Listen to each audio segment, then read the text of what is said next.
Tragédia, a gente volta a falar sobre o ocorrido lá em Patos. O juiz Bruno Medrado vai investigar, gente, presta atenção.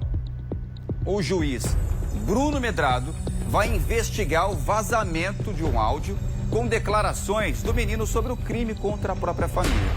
O ato infracional aconteceu no sábado, no município de Patos, sertão da Paraíba, e as declarações da criança infratora acabaram sendo divulgadas via redes sociais. Vazou de alguma forma num aplicativo de conversa e isso foi parar na mão de todo mundo. Inclusive teve gente que publicou isso na íntegra.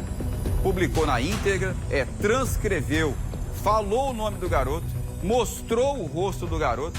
Isso está espalhado na internet. Isso tudo é proibido, gente. Isso tudo é proibido. De acordo com o delegado-geral da Polícia Civil da Paraíba, André Rabelo, é necessário aprender com os erros e evitar que esses se repitam. Ele admite que houve um erro, não doloso, por parte do delegado do caso, o Renato Leite. André Rabelo explica que o próprio delegado já admitiu que houve um erro da parte dele, que ao enviar algumas informações, enviou junto sem querer ali, por engano, o áudio com o depoimento do menino.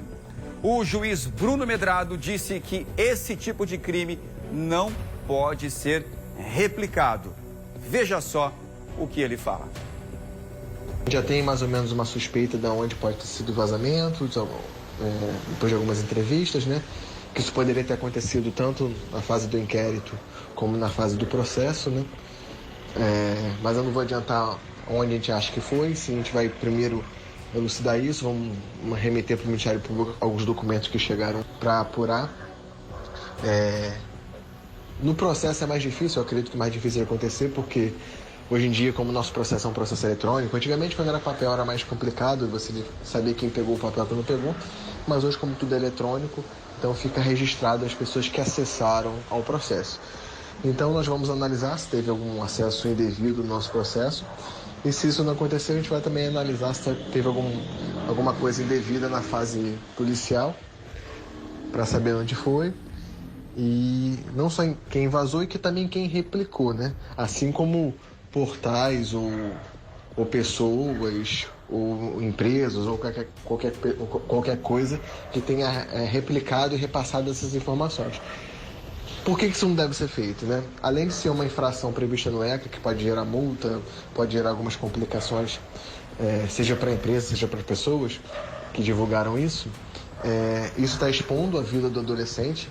E mais uma vez aqui, a gente tem que entender, por mais que as pessoas possam fazer algum juízo de valor, que é um adolescente, tá certo? Ele tem direito de ser preservado a intimidade, a vida particular dele, e isso independe do ato infracional que ele tenha cometido ou não, tá certo? Então é importante a gente preservar, porque é um adolescente, a gente não pode esquecer isso, e também por existir as repreensões legais no próprio ECA. Por ética, a gente não vai divulgar, obviamente, a gente não vai colocar no ar esse áudio com depoimento, com as declarações desse menino de apenas 13 anos. Menino, gente, que teve não só a imagem revelada, como também o nome dele foi exposto. Ele errou, mas tem o Estatuto da Criança e do Adolescente que protege a imagem, a integridade dessa criança. E muita gente acabou replicando isso, acabou publicando e divulgando de forma errada e sem ética nenhuma. O nome completo do menino e o rosto dele estampado. Ele já vai pagar por aquilo que ele cometeu.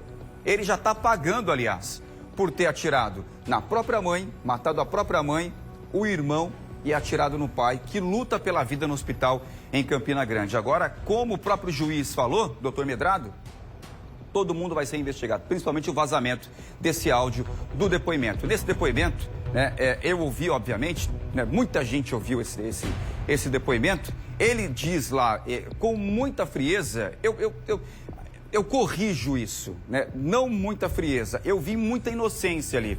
Para mim, eu, João, ainda não caiu a ficha, ele não tem ideia do que ele fez ainda. Por se tratar, gente, de uma criança, apenas 13 anos, mas Dentre isso tem muitas questões que ainda devem ser respondidas. Principalmente, essa arma, ela estava de fácil acesso? Como esse menino de apenas 13 anos sabia atirar tão bem? É tudo isso que a polícia agora já está investigando. Para saber como teve acesso tão fácil, como sabia atirar e manusear a arma com tanta facilidade, como ele conseguiu tudo isso. É isso que a polícia agora já está investigando, tá bom? E a gente continua aqui no Correio Manhã falando sobre esse caso, né? Tendo novidade, claro, atualizando o estado de saúde do policial, também do Sargento Benedito, a gente traz para você aqui em primeira mão no Correio Manhã, tá bom? Olha só.